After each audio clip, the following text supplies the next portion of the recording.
Greetings, welcome back to Black Bear News, where we are discussing abrupt climate change and things adjacent, things connected, all things are connected. It's very late at night. I just worked really late and I started this video really late and I'm just gonna go to bed really late. And so I guess I'm gonna upload this really late. That's what's happening. Kind of freestyle my way through this video. The article I read from Owl Nation Legal was, very dense, very long. Even though I was trying to make that video short last night, it ended up being longer than I thought it would even be. Some of y'all enjoyed it and I appreciate it. Some of y'all had, lots of commentary on it, good, bad, or indifferent. I don't know. I thought it was a compelling timeline. I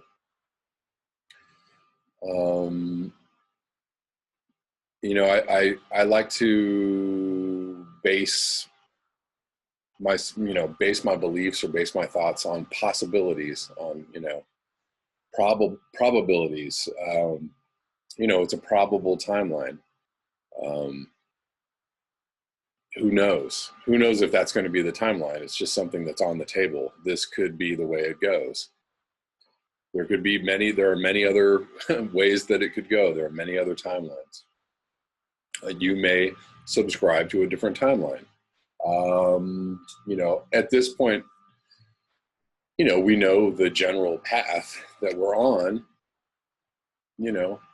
Calling a year or calling a timeline or calling the play-by-play about how it's going to go down. I mean, that's just all, that's all fun and games right now. That's just, it's just throwing your opinion into the hat and, we'll see who ends up being right. I don't know. Is it going to be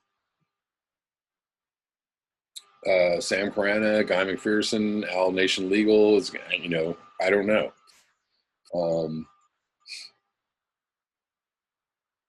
We know the direction it's going. It's not good. At the end of the day, that's what it is.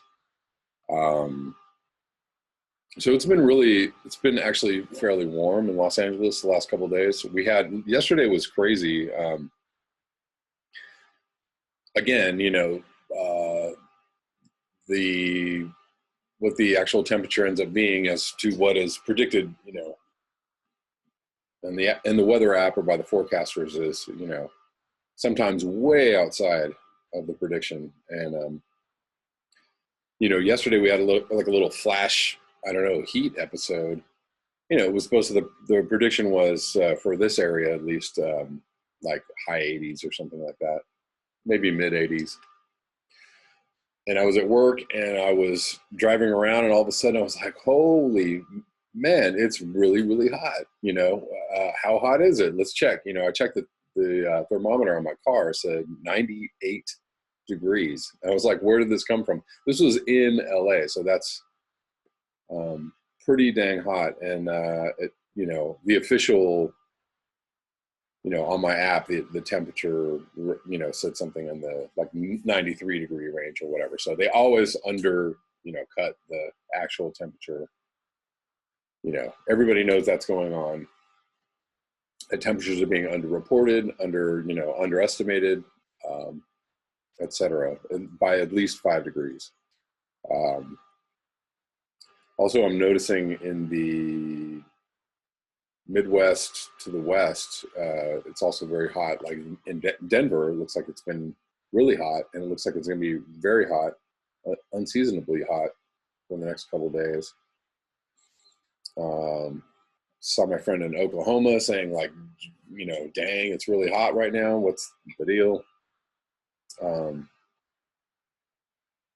So, the summer is continuing in many places as it gets to like mid-September. I wanted to say, this is just a random thing that I meant to bring up. I went to go see a movie last weekend, the Spike Lee movie, Black Klansman, and there were exterior shots. It was set in Colorado Springs, and I don't know if they shot it in Colorado Springs because you never know. They shoot movies often in very different places than where they're set. But this is what I noticed. Every time there was an exterior shot, I was looking at the trees, and the trees looked just like the trees in LA. They were all like half dead or had a lot of dead leaves on them. And I was like, so, as soon as I saw that, I couldn't stop noticing it. Every time there was an exterior shot, I was looking at the trees. What do the trees look like? They all look half dead. I don't know if it was shot in Colorado Springs. Just very, very interesting to me that it's showing up. If you're looking hard enough, you'll notice that it's, things are starting to show up. Weird things are starting to show up kind of everywhere.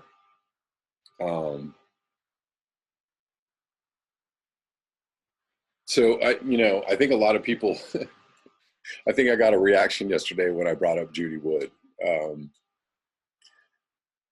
But I thought actually it's appropriate, completely appropriate in the context of this last week was this, 9/11 anniversary. Also in the context of the article I was reading talking about alternative fuels and alternative energy being shot down, being, sidelined. We all know this is happening. We all know this has been happening. So to all the people that were like, Judy Wood's a kook, oh my God, just, listen, my friendly, dear viewers, you got to get past the headlines of things sometimes. You got to get past possibly provocative opening statements and videos. In order to really if you're just going to reject something just on oh, that sounds, kooky, that's completely unscientific and not very, just really not very smart, honestly. And, sorry if that offends you, but it's just not very smart.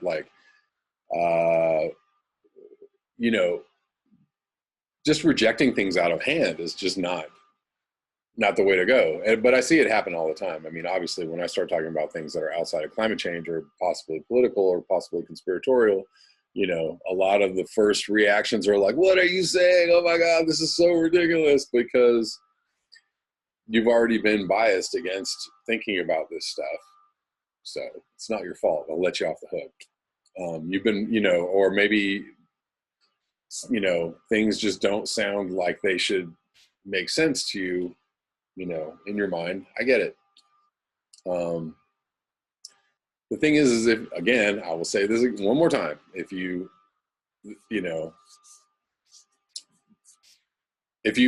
respect my opinion on climate change, I would hope that you would at least give me enough respect to give something I bring up, somewhere else on the spectrum of politics or science or whatever it might be. At least give it its due diligence. At least give it a long, hard look before you before you get on the comments and go, what are you talking about? That's just crazy. It's preposterous. It's,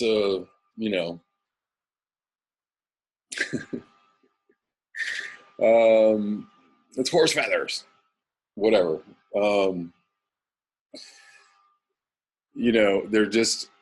There are too many things in this world that are it's okay to consider things that are way out there. And it's okay to consider them scientifically. You don't have to believe them, but the reaction of oh, what's this you say? Tell me more, is way more scientific than this.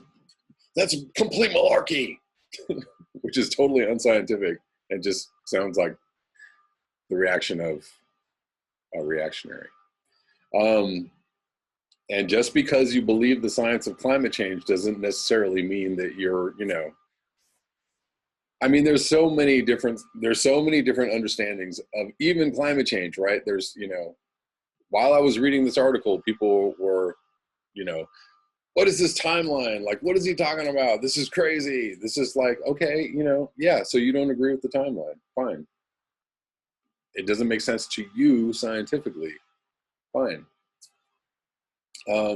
Try and take in the information first. Like, let it burble and gurgle and boil and bubble, like take it in and, match it up and think about it and look at it from a different angle, or, look at it as a possibility. Do I give this a 10% or do I give this an 80%? Like, that's scientific. Just,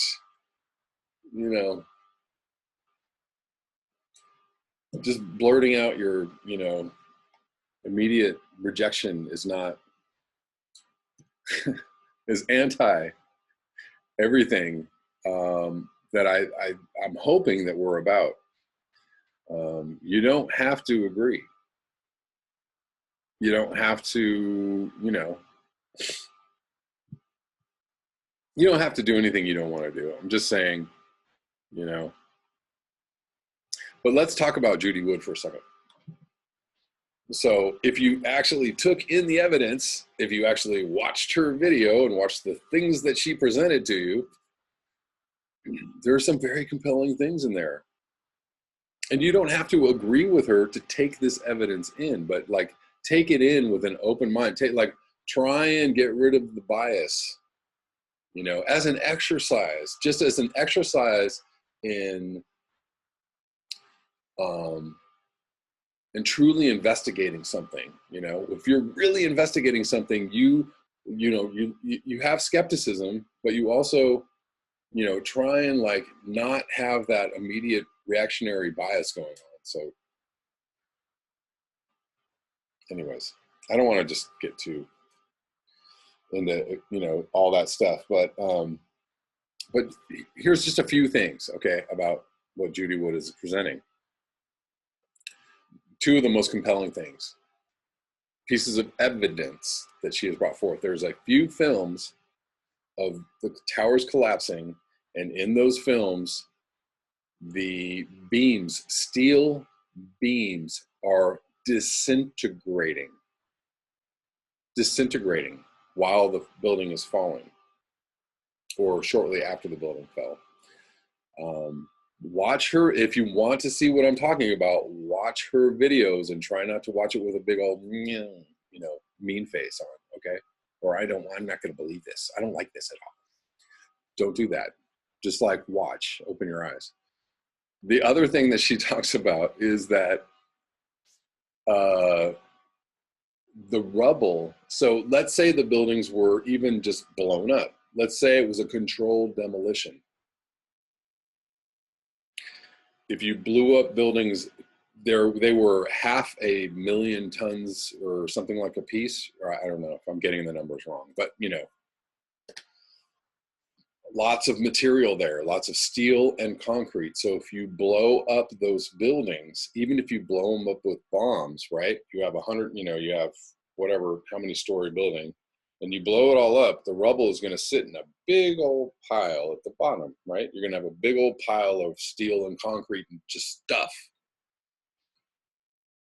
And if you look at the pictures, which she shows you as evidence, if you look at the pictures of the very next day, there is no time between the buildings falling. There's just no time for somebody to scoop this stuff up. If you look at the pictures of the very next day, there's nothing there. There's no big piles of rubble there. It's like there's holes in the ground, and there's some stuff around the edges. There's like beams and stuff around the edges of the holes, and there's like a lot of dust. So how explosives don't turn that much material into dust. There's not enough force there to disintegrate that much material. So anybody who understands physical properties. Like you have to understand that there's no way to get rid of this much material in that short a time. There's no way to turn this much material into dust. You can't understand that process, what she's putting forward as evidence, like what actually happened there. She's saying the possibility of beams or energy fields, or she doesn't know. She says that over and over again. I don't know. But something else happened there that wasn't explosives or planes or, hijackers or fuel. You can't get, so, go back, go back and look again. If you don't know, if you don't want to believe it, even if you don't want to believe it, go back and watch again and open your brains. Okay? I'm urging you. And I'm going to read this thing that I like to read every once in a while. And it's a quote. And if my handy dandy browser would work, I could read it to you, because I don't know it by heart.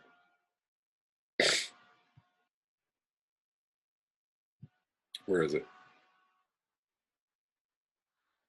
There is a principle, which is a bar against all information, which is proof against all arguments, and which cannot fail to keep a man in everlasting ignorance. That principle is contempt prior to investigation.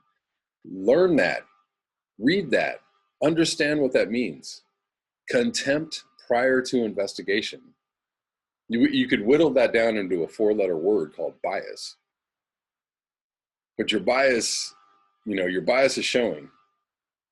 If you can't actually take in this information and, look at it from a bunch of different angles and go and then speak on it like, okay, maybe this made sense and this part didn't make sense, or, but if you're just like poppycock, let me tell you how dumb that makes you look, how absolutely dumb that makes you look.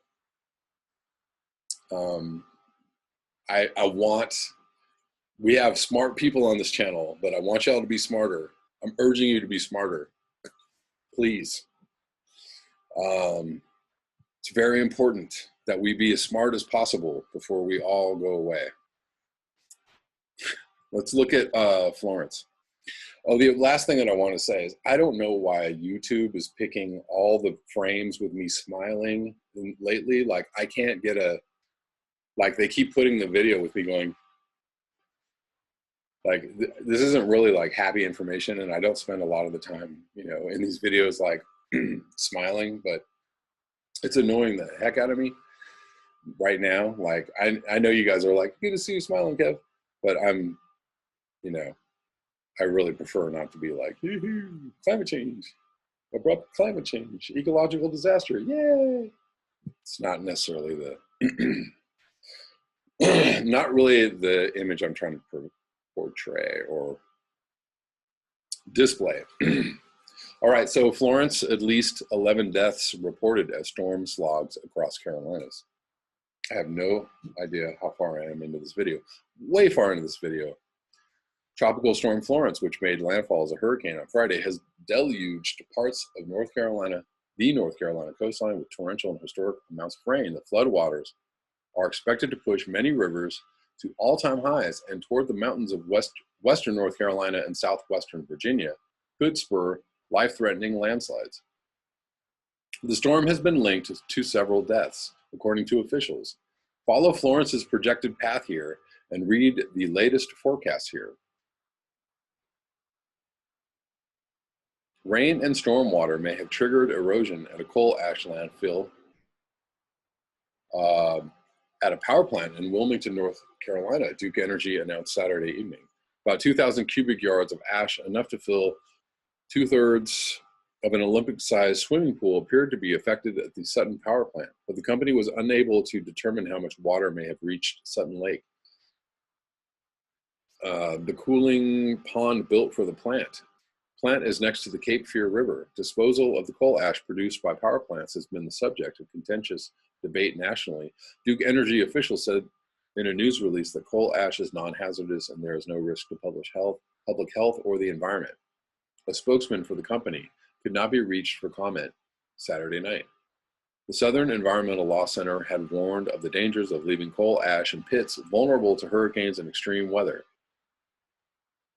Frank Holloman, a lawyer for the center, did not immediately respond to requests for comment Saturday night, but a spokeswoman for the center shared a recent statement he made. Duke Energy has spent years of lobbying and litigating and still has not removed coal ash from its dangerous riverfront pits in the coastal area, some of which are in the floodplain.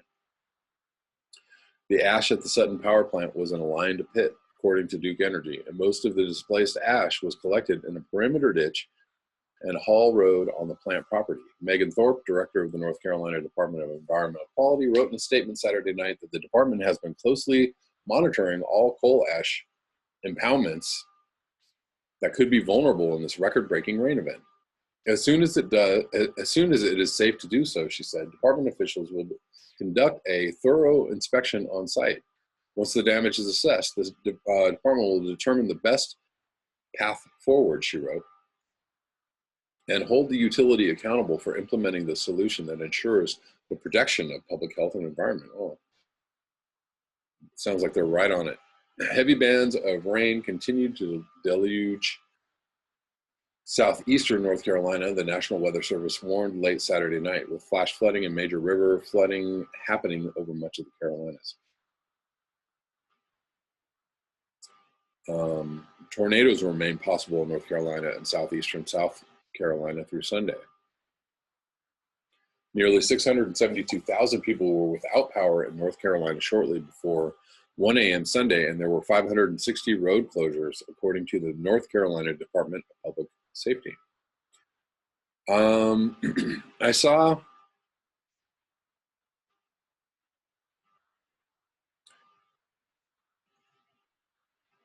officials say at least 11 dead as a result of Florence.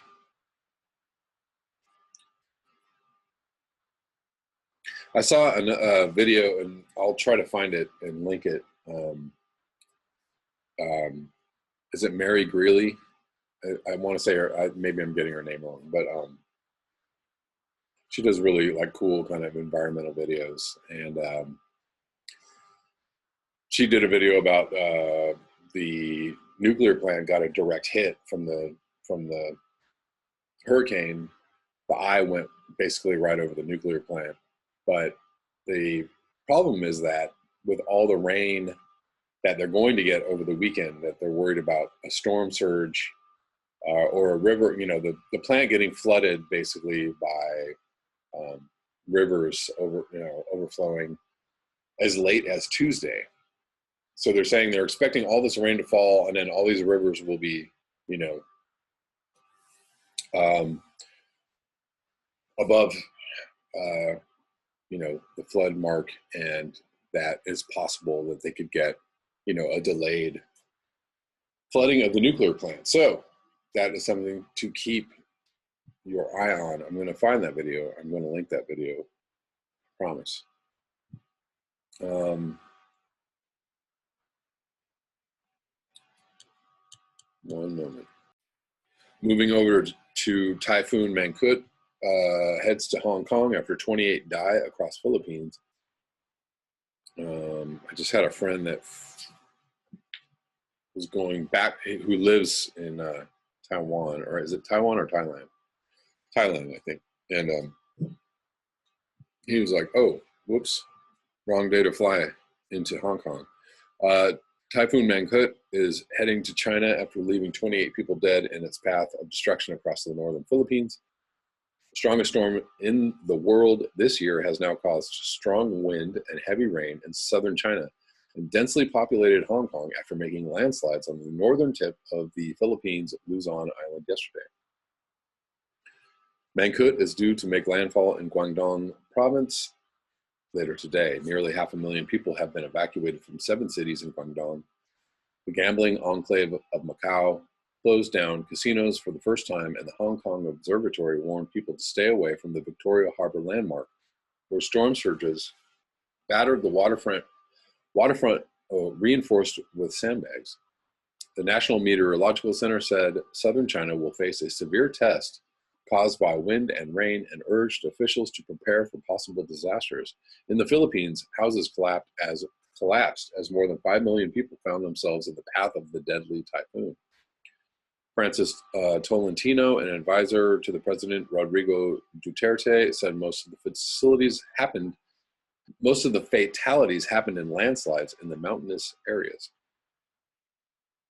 20 deaths in the Cordillera region in Luzon, and 4 in nearby Nueva Vizcaya province were caused by landslides. Mr. Tolentino said another death resulted from a tree falling in the province of Ilocos Sur. 3 more deaths have been reported in northeastern Cagayan province, where the typhoon made landfall. Among the 28 fatalities were 2 toddlers who died with their parents.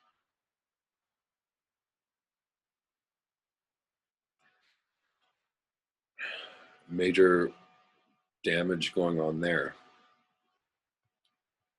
I'm going to link this article below, and I'm going to cover a few things from Faster Than Expected, the Faster Than Expected website. I feel like I've seen this phenomenon before, or this has been happening quite a bit. Mysterious microbes turning polar ice pink, speeding up melt. A surprisingly happy and healthy ecosystem of algae is not only turning parts of the Greenland ice sheet pinkish red, it's contributing more than a little to the melting of one of the biggest frozen bodies of water in the world. This is from yesterday. The discolored snow isn't just an Arctic phenomenon. It's actually a global occurrence, says Alejandro Anesio, a biochemist from the University of Bristol. In order for them to form visible blooms and increase the melting of the snow and the ice, they just need the right conditions, which at a minimum involve basic nutrients and melting, says Anesio. As the climate gets warmer, the availability of liquid water from snow and ice becomes higher, favoring the growth of snow and ice algae. I think that this is increasingly becoming a problem in Arctic, alpine, and Himalayan glaciers, Anesio says. Blooms of red snow and brown ice are turning up in Antarctica too. And experts are not accounting for the effect in their projections of global sea level rise, despite increasing evidence of what darkening snow is doing to the world's glaciers. The darker surface from the algae growth lowers the albedo, or the ability of the ice to reflect the sunlight back into space, and that results in more light absorbed and more melting. As algae spread over the larger area of the ice sheet, the effect will be compounded, leading to even more melting. A recent study found that algal blooms can contribute as much as 13% more ice melt over a season. So far, the blooms have not been taken into account as a contributing factor to Arctic ice melting at an unprecedented rate. Possibility, for instance, was not included in the estimates for sea level rise published by the UN's Intergovernmental Panel on Climate Change in its latest reports in 2013.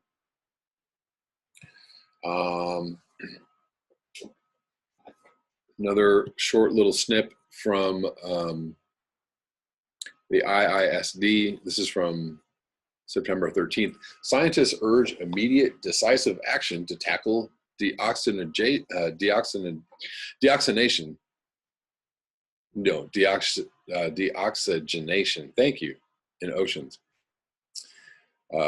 Brain-mouth disconnection there, excuse me. According to UNESCO IOC, oxygen has decreased by 2% in the world's oceans over the past 50 years. And the volume of oxygen-depleted water has grown fourfold. The reasons for this deoxygenation include increasing global warming and over-fertilization of the oceans, which leads to algae blooms and increased depletion of oxygen through biomass degradation. These changes are further expected to change feedbacks in the atmosphere as greenhouse gases, GHGs, including methane and nitrous oxide, form in oxygen-free water. Over 300 scientists from 33 countries issued a declaration calling for more marine and climate protection in order to urgently tackle the decline of oxygen in the world's oceans. Well, that'll do it. I'm sure that's going to clear it right up. The scientists urge increased international efforts to enhance global awareness of oxygen depletion, immediate and decisive action to limit marine pollution, and decisive climate change mitigation actions to limit global warming. The Kiel Declaration states that oxygen in the ocean supports the largest ecosystems on the planet and expresses alarm that the ocean is losing oxygen primarily as a result of GHG emissions and pollution by nutrients and organic waste. The declaration recognizes that both the Paris Agreement on climate change and the 2030 Agenda for Sustainable Development sounds like an agenda to me, demand conservation and sustainable use of the ocean, seas, and marine resources, but stresses that these aims are severely threatened by ocean deoxygenation.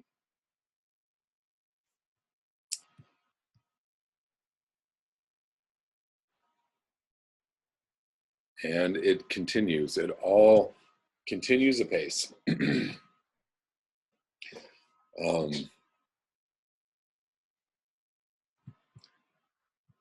I don't know what we are going to do. Probably not enough. I'm going to finish this video with just a couple of comments.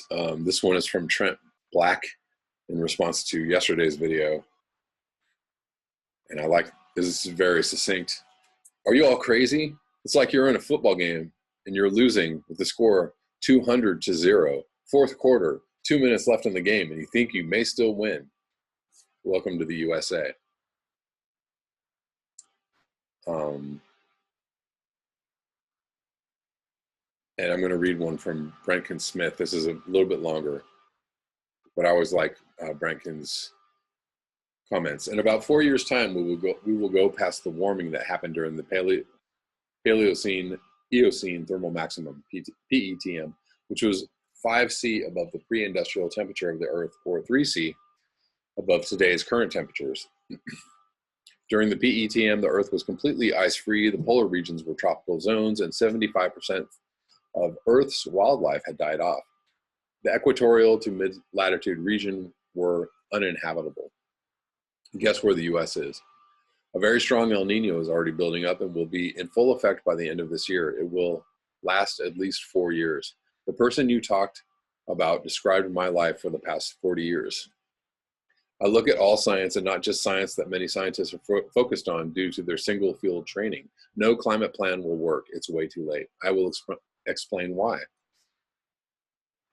Excuse me. First, the climate plan has to be planned out. It has to happen on a global scale and thus needs all governments to approve it. This process takes a lot more than just 1 year. Say for the sake of argument that through some miracle, it takes 2 years. In 2019, the Earth will go over the dreaded and fake 2°C threshold. 2°C never had a scientific basis. It was dreamed up by William Nordhaus, an economist, in 2005 when he was wondering out loud if we only had more time, if only the 1°C was 2°C instead. This is the origin of the 2°C threshold, the musings of some moneymaker. No scientific basis at all. Now back to the climate plan. After the planning and all the changes to laws and so forth, the resources need to be gathered and land purchased to build the infrastructure for such a plan. After that, there has to be some sort of time for the plan to take a noticeable positive effect, and hopefully it will not negate global dimming. Those hurricanes, heat waves, and wildfires are going to be a lot worse in the coming years and will likely destroy any infrastructure we build. As for Michael Mann, he's a buffoon. I proved him wrong once before and can easily do it again. I even got him to admit to my conclusions, and then when I asked him why his research doesn't support his newfound claim, he ended the conversation. He's a charlatan. He had his chance to go to France along with all the other climate scientists, but never got an invite. That speaks volumes about Michael Mann. So how long do we have? Most of the Northern Hemisphere only has at most 4 years. The Southern Hemisphere has a little more time, since almost all of the greenhouse gases are coming from the Northern Hemisphere. So the human species in the southern hemisphere may last 7 to 8 years, but will probably be less. There is a reason why there is such a mad rush to put people back into space. Elon Musk had plans to send people by 2022, and the US has plans to send people by 2020. The only way the human species can survive unstoppable global warming and the sixth mass extinction event is to get them off the planet. Get off the planet, which is one of my favorite responses to people, is to get off the planet. But good words by Brent Ken Smith and Trent Black. Thank you all. Thank you all for your comments and your discussions and your contributions to this channel. And even, despite my exhortations in the beginning of this video, despite, my ranting and my ravings, everything is up for debate. It's fine, if you don't agree with something I say, please by all means debate it. But I mean, I'm just urging people to, investigate a little bit more before you, come at me with like, this is craziness. But I'm always willing to, to have it back and forth, because I think that's what it's all about. And that's what it's all about. Thank you so much for your eyes, your ears, and your conscience. If you'd like to support this channel, you can do so at the links below. Until next time, peace.